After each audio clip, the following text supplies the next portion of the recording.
Madam, ये मेरा सारा पैसा है, अभी जमा कर दीजिए। ओए लड़के, ये पैसे कहां से चुरा कर लाया है? अरे मैडम, मैंने ये पैसा कहीं से चुराया नहीं है, मेहनत से कमाया है। अपनी हालत देख, जरा ऐसे फटे कपड़ों में यहां आ गया। अभी पुलिस को बुलाती हूं। जरूर, चोरी का पैसा है। अगर आपने पुलिस को बुलाया तो मैं आपकी नौकरी से निकलवा दूंगा। चल, निकल यहां से। कचरे वाले तेरे जैसे कितने आते हैं। जब एक छोटे बच्चे के साथ बैंक के कर्मचारियों ने बदसलूकी की तो किसी ने नहीं सोचा था कि यही बच्चा उसी बैंक के मालिक का खोया हुआ बेटा निकलेगा और इसी अविश्वसनीय घटना में छुपा था। कर्म का ऐसा खेल जिसे सुनकर किसी की भी आंखें भर आईं।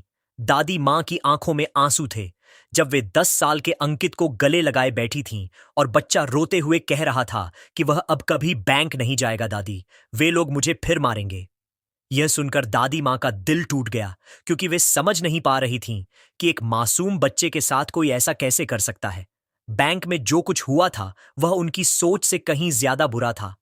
उस सुबह दादी मां और अंकित कुछ पैसे जमा करने बैंक गए थे, क्योंकि दादी मां बीमार थीं और इलाज के लिए पैसों की जरूरत थी।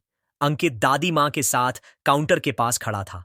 तभी वहां बैठी 2 महिला कर्मचारियों ने उसे ऊपर से नीचे तक देखकर ताना मारा कि यह गंदा बच्चा यहां क्यों आ गया है। जरूर भीख मांगने या चोरी करने आया होगा। दूसरी ने हंसते हुए कहा, इसके फटे कपड़े देखो, ऐसे बच्चे हमेशा गड़बड़ करते हैं। अंकित दादी मां की साड़ी का पल्लू पकड़कर सहम गया और उसकी आंखों में आंसू आ गए।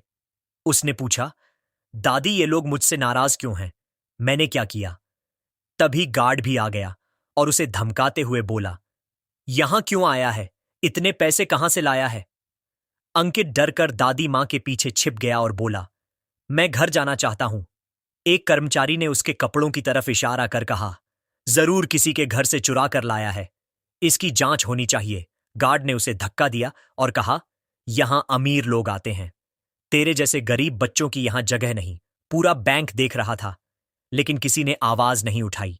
दादी मां ने कांपते हाथों से अपना पुराना बटुआ निकाला और कहा, हमारे पास पैसे हैं, हमें जमा करने हैं। मगर कर्मचारियों ने उनका मजाक उड़ाया और कहा, इतने थोड़े पैसे और वो भी चोरी के होंगे। तभी वहां मौजूद एक पत्रकार राजेश कुमार ने यह सब अपने मोबाइल में रिकॉर्ड कर लिया, क्योंकि उसे यह सरासर अन्याय लगा। अंकित को प्यास लगी, लेकिन गार्ड ने उसे पानी तक पीने नहीं दिया और कहा, यह साफ लोगों के लिए है। आखिरकार अपमानित होकर दादी मां अंकित का हाथ पकड़कर बाहर आ गईं।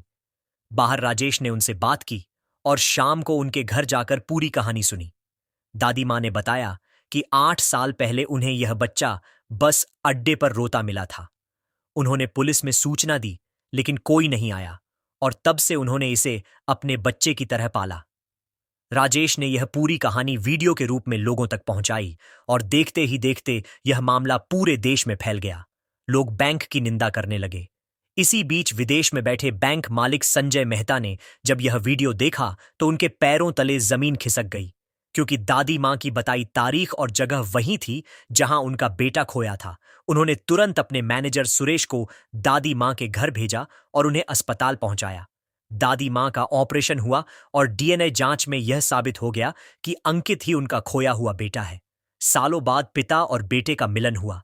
संजय मेहता ने दादी मां को अपनी मां का दर्जा दिया और अगले ही दिन अंकित को साथ लेकर बैंक पहुंचे।